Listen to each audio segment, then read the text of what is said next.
Assalamualaikum warahmatullahi wabarakatuh. Alhamdulillahirrabbilalamin. Salatu wassalam asrafil anbiya wal mursalin wa ala alihi wa sahbihi ajma'in. Amma ba'd. Rabbi shrah li sadri wa yassir li amri wa hlul 'uqdatam min lisani yafqahu qawli. Allahumma shalli ala sayyidina Muhammad wa ala ali Muhammad kama shallaita ala Ibrahim wa ala ali Ibrahim. Wa barik ala Muhammad wa ala ali Muhammad kama barakta ala Ibrahim wa ala ali Ibrahim innaka Hamidum Majid. Sahabat Rumah Sakit Ibu dan Akal Islam yang senantiasa, yang semoga selalu dirahmati oleh Allah Subhanahu wa taala. Kali ini saya akan membahas mengenai 6 penyebab rusaknya hati dari kitab Nasoihul Ibad karya Syekh Nawawi Al-Bantani. Hasan Al-Basri rahimahullah berkata, "Inna fasadal qulubi an sitati asya'a awwaluha yaznibuna biraja'it taubati wa yata'allamuna ilma wa la ya'maluna wa iza 'amilu la yakhlisuna wa yaquluna rizqallahi wa la yashkuruna wa ma yarduna bikismatillah wa yudfanuna mautahum wa la ya'tabirun." Sesungguhnya rusaknya hati itu disebabkan 6 hal, yaitu sengaja berbuat dosa dengan harapan kelak tobatnya akan diterima oleh Allah Subhanahu wa taala. Sahabat RSI Al-Islam, Allah Subhanahu wa taala memiliki berbagai banyak nama yang sangat mulia. Salah satunya adalah Al-Ghaffar, yaitu Maha Pengampun.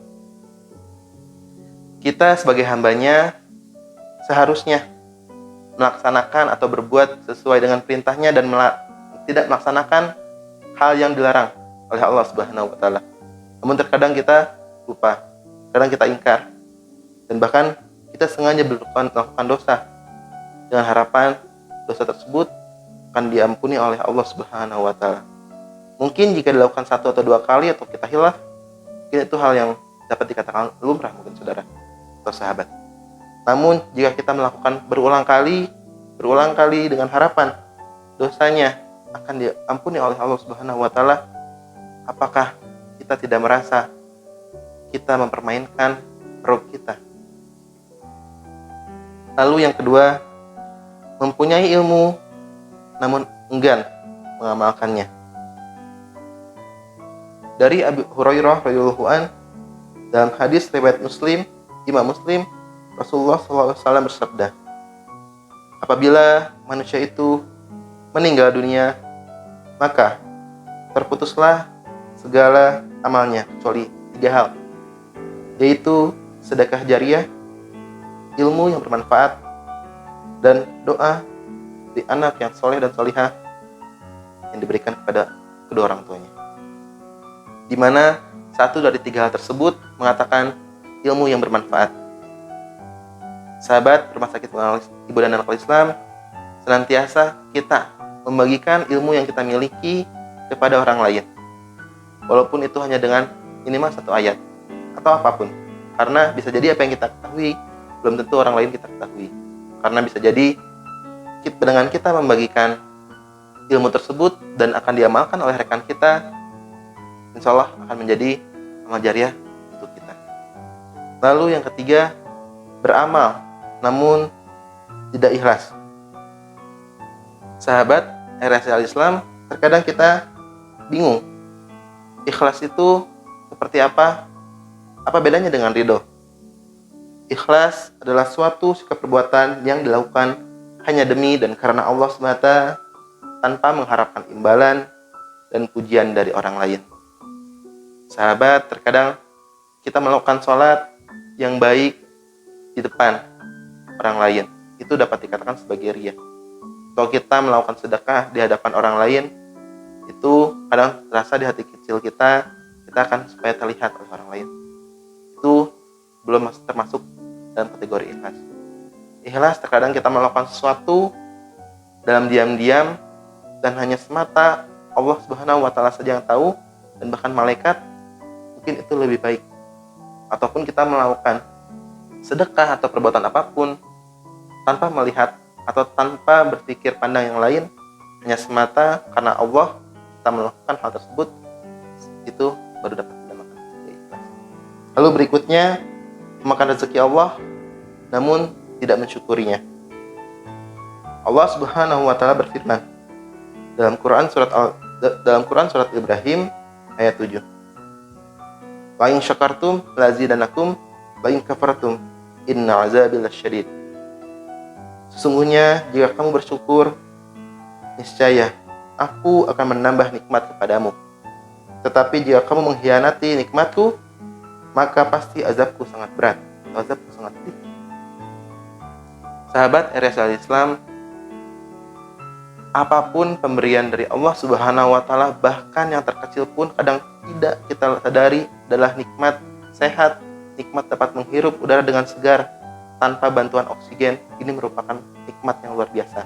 Oleh karenanya kita harus memperbanyak bersyukur karena nikmat yang Allah Subhanahu wa taala berikan kepada kita tidak dapat terhitung. Lalu selanjutnya yang kelima, yaitu tidak ridho dengan pemberian Allah.